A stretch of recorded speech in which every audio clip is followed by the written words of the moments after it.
go? I mean, you can only reason with people so much in a debate, so how do you tell what your limit is depending on the situation? I don't know if I understand the question. Are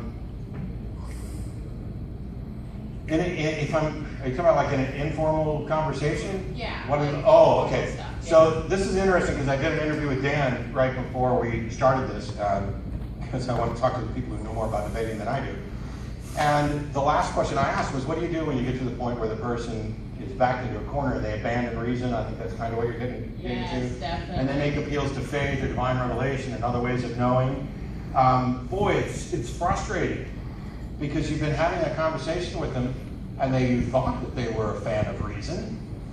And as soon as reason proved to not be as friendly toward their position, they were willing to abandon it.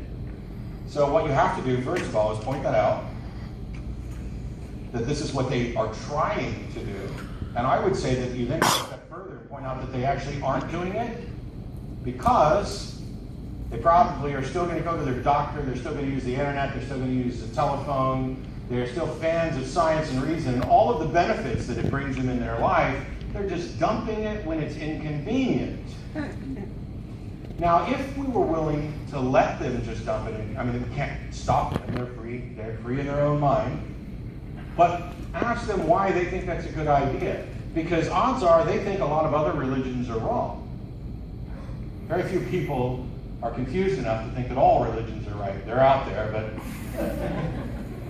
And so, if this person is saying, yes, I can't demonstrate it scientifically, I can't use reason to have this conversation, but I believe because of my personal experiences, or divine revelation, or I just have faith, then okay, this other person over here who has this other religion has told me exactly the same thing.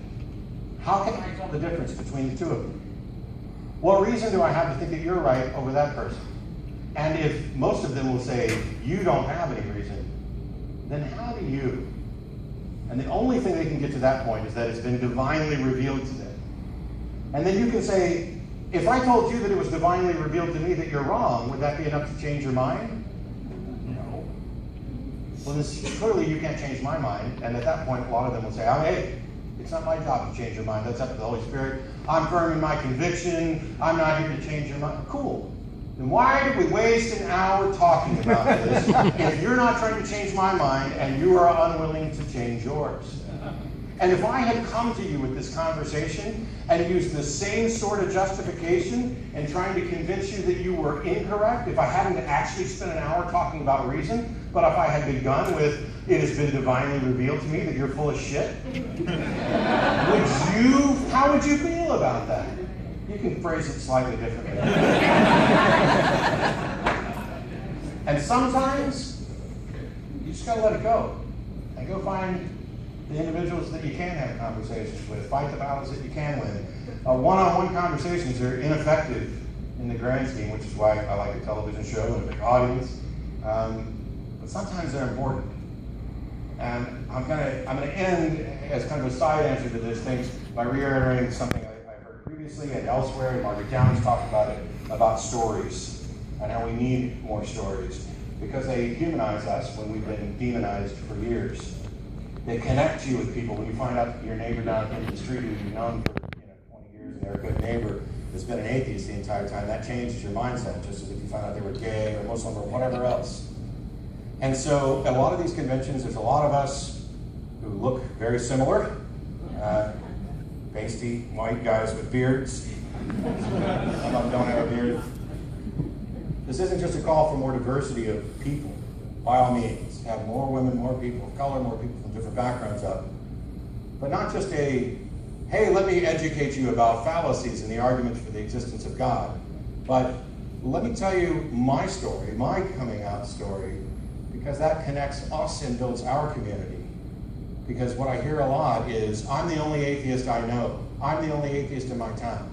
Well, you might be the only atheist you know, but you are definitely not the only atheist in your town.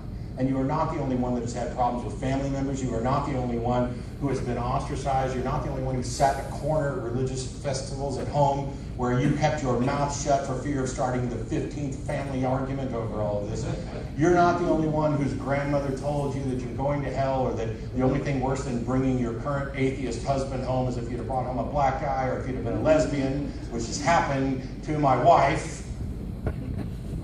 Telling those stories is what connects us. So that people like me and Dan can go out and debate all day, and we've got a target audience.